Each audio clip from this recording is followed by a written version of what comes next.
So what actually happens in the 30 days it takes to close a real estate transaction?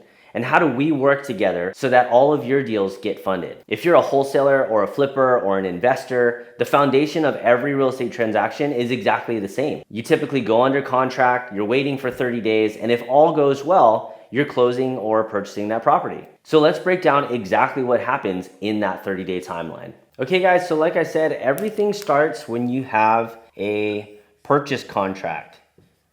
Let's say that purchase contract is to purchase a property for $500,000, okay? Once the buyer and the seller sign this purchase contract, that starts the timeline. That's what kicks it all off, is that purchase contract. So about 1 to 3 days after that purchase contract is signed, we'll say right here, that's when the earnest money deposit is due, within that first 1 to 3 days typically, right? That earnest money deposit is going to be 1% most times, right? It can be whatever you want, but most times it's 1% of the purchase price, which in this case would be a $5,000 EMD. Okay, so you could expect to put a $5,000 EMD for this purchase contract because you're purchasing it for $500,000. The next thing on the timeline is going to be your IP, which we also call the inspection period. That is typically 10 to 14 days, right? So from here to here. 10 to 14 days inspection period. This is just typical days here. Everything is negotiated on this purchase contract. So if you negotiated a 21-day inspection period, which is pretty common as well, or a 7-day inspection period, that's what dictates how long this period is. Okay? Last on the timeline is going to be your close of escrow. Typically this is 30 days, right? So on a pretty normal single family home contract, you have an escrow of 30 days, which means from purchase contract to close of escrow is how long that escrow period is, which we also refer to as the transaction, right? This is when the transaction is happening. I'm a transactional lender because everything from contract to close is when I fund. That's the period that I fund in, like we talked about, earnest money deposits, the first contract on a double close, etc., right? In that transaction, you have the earnest money date, which would be 1 to 3 days out from the signing of the contract, which we call the effective date. And then you have 10 to 14 days from there, typically, or whatever's agreed upon, is the inspection period. After the inspection period and before the close of escrow, you also have title running a title check. Let's just put TC here. That title check is to make sure there's no taxes owed or liens on the property.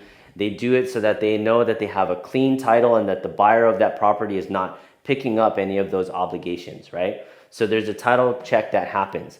The reason it happens after the inspection period, however, is because after the inspection period, typically, the earnest money is what we call, it goes hard. That means it's non-refundable.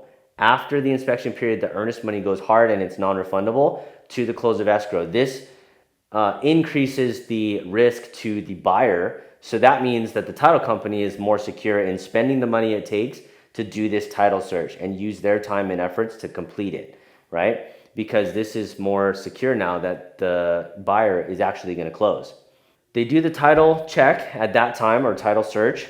They make sure everything is clear. And then the lender at this point, when they say, okay, that's clear, the funding is ready to go, right before the close of escrow is when they're giving a CTC, if you can see that. Clear to close is what CTC stands for. Just before you close, they give, you are clear to close. We have funding ready. Your down payment funds are in and ready to go, and we're going to close this thing, right? And actually record it. So from here to here, like I said, when the contract is executed to the close of escrow, we call this the transaction. So I'm going to erase this real quick so we can start a new timeline. We'll keep that contract in place. We have this timeline that we just talked about. You have EMD, you have inspection period, and you have COE or close of escrow. Okay, so here to here is the transaction.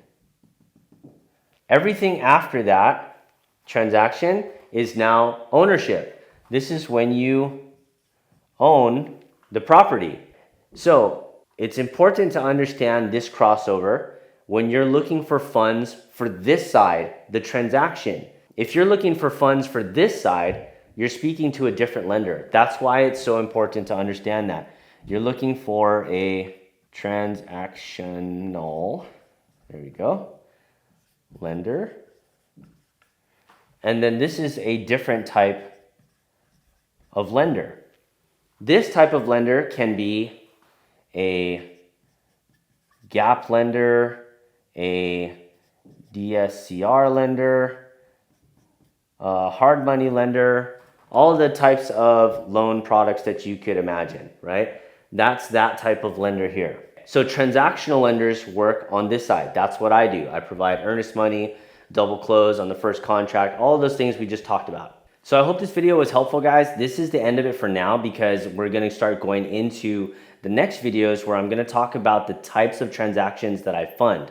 But before we could do that, we had to be on the same page as far as defining what a transaction actually is so that we know when you're working with a transactional lender, you know exactly what type of funding you can ask for to get your transactions funded every single time. So if this video is helpful to you guys, go ahead and like and subscribe and click the little notification bell so that you can be notified when the next video comes out where we're actually going to talk about these transactions and how to get them funded. Hey guys, my name's Jamie. I'm a transactional lender for all investor types. I specialize in providing the funding you need before you close, whether that be earnest money deposits or the first contract on a double close, or even the down payment funds in a creative acquisition we call the stack method. I help investors move forward with the funds that I provide so that they can be confident in the funding for every close.